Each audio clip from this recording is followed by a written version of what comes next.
ఎమ్మెల్యేగా ఓడిపోయినా కదా, నాకు మిరితోటితో ఏం అవసరం ఉంది, లక్ష్మీనగర్ తోటి నాకు ఏం అవసరం ఉంది అని నేను అనుకోలేదు. నాకు అవకాశం వచ్చి ₹1 కోటి ఖర్చు పెట్టడానికి నాకు అవకాశం దొరికిన రోజు నేను ఎమ్మెల్యేగా ప్రాతినిధ్యం వహించినటువంటి ఈ ప్రాంతంలో ఇట్లాంటి సమస్యల్ని గుర్తుపెట్టుకుని వచ్చినాం. ఒకటా రెండా అప్పుడు అన్ని అడ్డంకులు పెడితే అంటే నేను ఇప్పుడు అనకపోతుంటే నేనేం అసమర్థుని కాదు, భయపెట్టేటోని కాదు. ప్రభాకర్ రెడ్డి గారు మొన్న అన్నట్టు పేపర్లో కనబడితే నేను చెప్తా ఉన్నా. ఇలా ఆయన కనబడుతుంది బాధ ప్రతిపక్షంలో ఉంటే, ఆయన పోయి ముఖ్యమంత్రిని కలిస్తే తప్పు లేదు, నాకు సంస్కారం ఉంది కాబట్టి కలిసినామంటాడు. అప్పుడేమో మాకు ముఖ్యమంత్రులు కలవారు, మంత్రులు కలవారు, ప్రతిపక్ష ఎమ్మెల్యేలకి పైసలు ఇవ్వకపోదురు. అయినా కొట్లాడి దుబ్బాక పేరుని ఇంతో అంత నిలబెట్టిండంటే నేను గర్వంగా చెప్తా. అప్పుడు మీ ఆశీస్సులతో గెలిచిన రఘునందన్ రావు. రేపు కూడా మళ్ళీ చెప్తా ఉన్నాం, దశాబ్దాల నుంచి పెండింగ్ ఉండే అక్బర్పేట భూంపల్లి మండలం చేసినాం, మండల కేంద్రం తెచ్చినాం, ఒక జాతీయ రహదారి తెచ్చినాం.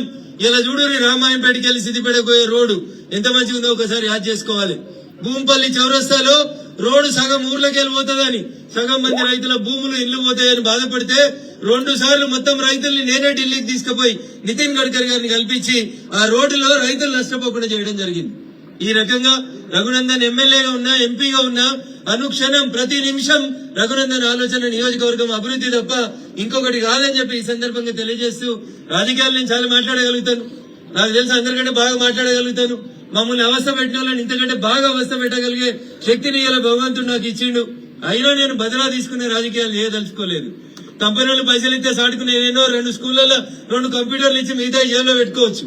ఈ మాట ఎందుకంటున్నా అంటే, నాకంటే ముందు 10 ఏళ్ళు ఎంపీ ఉన్నోళ్ళు ఒక్క కంపెనీకి ₹1 తెచ్చి మెదక్ పార్లమెంట్ లో 1 పైసా పనిచేసినట్టయితే నాకైతే యాదికి లేదు. నేను గెలిచి 10 నెల ఏప్రిల్ 4కి 10 నెలలు కంప్లీట్ అయినాయి. మొన్ననే నా పుట్టినరోజు సందర్భంగా ఒక కంపెనీ వాళ్ళని బతిలాడి 7 అంబులెన్సులు 7 నియోజకవర్గాలకి 7 అంబులెన్సులు ఇప్పించినాం. దుబ్బాక ఎమ్మెల్యేగా ఉన్నప్పుడు ప్రతి గ్రామ పంచాయతీలో ఒక హైమాస్ లైట్ ఇప్పించినాం. ఇప్పుడు అదే రకంగా హైమాస్ లైట్ల కరెంటు బిల్లు ఎక్కువ అవుతుందని కొంతమంది సర్పంచులు బాధపడితే మళ్ళీ ఇప్పుడు ఎంపీ అయిన తర్వాత 100 హైమాస్ లైట్లు, సోలార్ లైట్లు ఇప్పిస్తున్నాం. దుబ్బాక నియోజకవర్గంలో దాదాపు 200 లైట్లు వచ్చినాయి కాబట్టి ఇతర నియోజకవర్గాల్లో పెడతా ఉన్నాం. గెలిచి 10 నెలలు కాలేదు, అయినా 10 నెలల్లో దాదాపు ₹2 కోట్ల సిఎస్ఆర్ కింద నిధులు తీసుకొచ్చి అభివృద్ధి కార్యక్రమాలు చేస్తా ఉన్నాం. ఇక ఇది మాకు ప్రజల పట్ల ఉన్నటువంటి కన్సర్న్. ఇది భారతీయ జనతా పార్టీ నాయకులుగా నరేంద్ర మోడీ గారి నాయకత్వంలో అంత్యోదయ గరీబులకు న్యాయం చేసిన రోజే పార్టీకి మంచి పేరు వస్తుందనేటువంటి లక్ష్యంతో పార్టీ పెద్దలు చెప్పినటువంటి సూత్రాన్ని అక్షరాల అమలు చేస్తూ ఏడ రోడ్లు లేకుండానో మా అల్వాల్ వాళ్ళు కనబడుతున్నారు. అల్వాల్ రోడ్ ఎంత అందంగా ఉండేనో వాళ్ళకి తెలుసు. 20 ఏళ్ల కింద వేసిన డాంబర్ రోడ్డు, ఆ స్కూల్ దగ్గర నుంచి మొదలుకుంటే అల్వాలకి వెళ్ళి రోడ్డు ఎట్లయినా ఈ రోడ్లు ఒకసారి యాదికుంచుకోరు.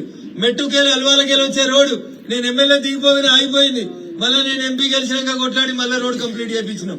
చాలా మంది పార్టీలని అధికారాన్ని ఇంకొక రకంగా వాడుకుంటే రఘునందన్ భారతీయ జనతా పార్టీ మూల సిద్ధాంతం అంత్యోదయ కోసమే వాడుకున్నాం, గరీబోళ్ల కోసమే పనిచేస్తా ఉన్నాం.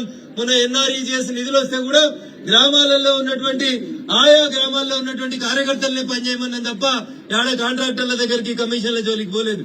దేవుడు మీరందరూ ఆశీస్సులతో ఇచ్చినటువంటి ఇంకా 4 సంవత్సరాల నా ఎంపీ పదవి కూడా అనుక్షణం ప్రతి నిమిషం అన్ని నియోజకవర్గాలు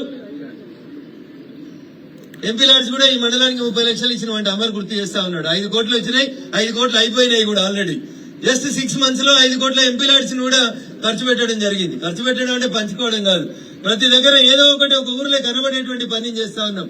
అందుకని నా విజ్ఞప్తి, కార్యకర్త బంధువులు ఎవరు కూడా రగన్ వస్తలేడు, చాలా రోజుల ఎమ్మెల్యే ఓడిపోయినా కనబడతలేడు అని డిసప్పాయింట్ కాకుండా రగన్ ఎక్కడున్నా ఢిల్లీకి రాజైనా తల్లి కొడుకే అన్నట్టు నేను ఏడున్నా, ఏ స్థాయిలో ఉన్నా, ఎంత ఎదిగినా దుబ్బాక మీద, దుబ్బాక ప్రజల మీద నా మొదటి రాజకీయ ప్రస్థానంలో రాష్ట్రంలో ఉన్నటువంటి ఒక మూర్ఖ ప్రభుత్వాన్ని దించడానికి నా వెనకాల కడుపులో పేగులు దిగదాకా కొట్లాడి రఘునందన్ రావుని దుబ్బాక ఎమ్మెల్యేగా చేసిన దుబ్బాక నియోజకవర్గ ప్రజలకి రఘునందన్ యాడున్నా, ఎంత ఎత్తుకు ఎదిగినా 100% రుణపడి ఉంటాడు, పనిచేస్తాడని కూడా ఈ సందర్భంగా మరొకసారి తెలియజేస్తూ, నాకు ఈ 1 crore వర్క్ లోపల గెయిల్ అధికారులతో జరిగిన సంప్రదింపులలో కొంతవరకు సహాయం అందించి వాళ్ళు ఇచ్చే వేరే కార్యక్రమాల నుంచి డబ్బుల్ని రోడ్ కార్యక్రమాన్ని కన్వర్ట్ చేయడం లోపల సహకరించినటువంటి మీ గ్రామ మిత్రుడు సంపత్ గారికి నేను మరొకసారి మీ అందరి సమక్షంలో